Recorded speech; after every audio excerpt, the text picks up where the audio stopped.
देखिए, आज यहाँ राष्ट्रीय अधिवेशन में मुझे आने का अवसर मिला और शिक्षा के ऊपर बहुत ज़रूरी है ध्यान देने की, क्योंकि पिछले कालखंड में मैकाले की शिक्षा पद्धति से हमारी संस्कृति, हमारी शिक्षा के ऊपर बहुत बड़ा एक कुठाराघात किया गया है। तो हमारे शैक्षिक संघ जो है, जो राष्ट्रीय स्तर पर ये कार्य कर रहा है नई शिक्षा नीति के ऊपर, और क्योंकि शिक्षा यदि हर नागरिक को अच्छी मिलेगी तो राष्ट्रता की भावना उसमें प्रबल होगी और राष्ट्र की एकता की बात होगी, राष्ट्र के परम वैभव पहुँचाने की बात होगी। इसलिए आज इस अधिवेशन में 2 दिवसीय अधिवेशन है, इसमें चिंतन मनन होगा। पूरे प्रांत भर के और देश भर के यहाँ शिक्षक आए हैं और शिक्षा के ऊपर और क्या परिवर्तन कर सके जो इस देश के लिए एकता अखंडता के लिए जो अच्छा काम कर सके, उसके लिए आज अधिवेशन में जो इस बात की चर्चा हो रही है। सर, आपको लगता है कि सर पाठ्यक्रम में भी कुछ परिवर्तन होना चाहिए? इतने सालों से जरूर होने चाहिए। हमारे इतिहास को तोड़ मरोड़ कर रखा गया है।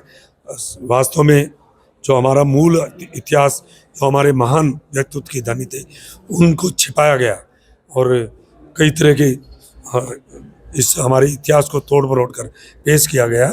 इसलिए शिक्षा नीति में आमूलचूल परिवर्तन करके नई शिक्षा नीति के ऊपर जोर दिया जा रहा है और हमारा शिक्षक संघ उस पर काम कर रहा है। सर, हजारों साल पहले ऐसी शिक्षा पद्धति थी जिसमें रोजगार परक शिक्षा दी जाती थी। अब जो साइंस थीटा है वो आज बच्चे को कहीं काम भी नहीं आता।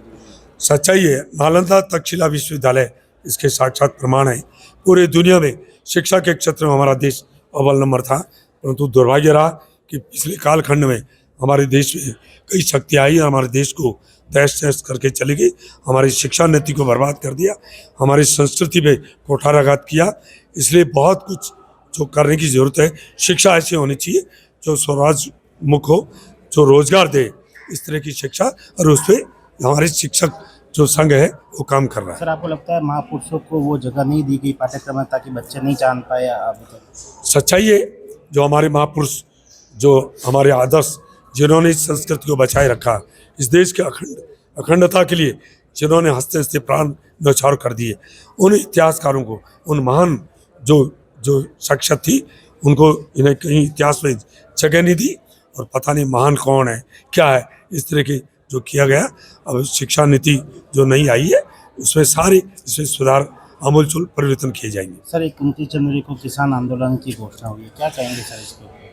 देखिए, सच्चाई तो यह है कि क्योंकि किसान सबसे दुखी वर्ग है, किसान रात दिन मेहनत करता है, परंतु दुर्भाग्य यह है कि जो सन 47 से देश आज़ाद हुआ, तब जो आज आंदोलन की बात कर रहे हैं, उन्होंने किसान की कभी चिंता नहीं करी।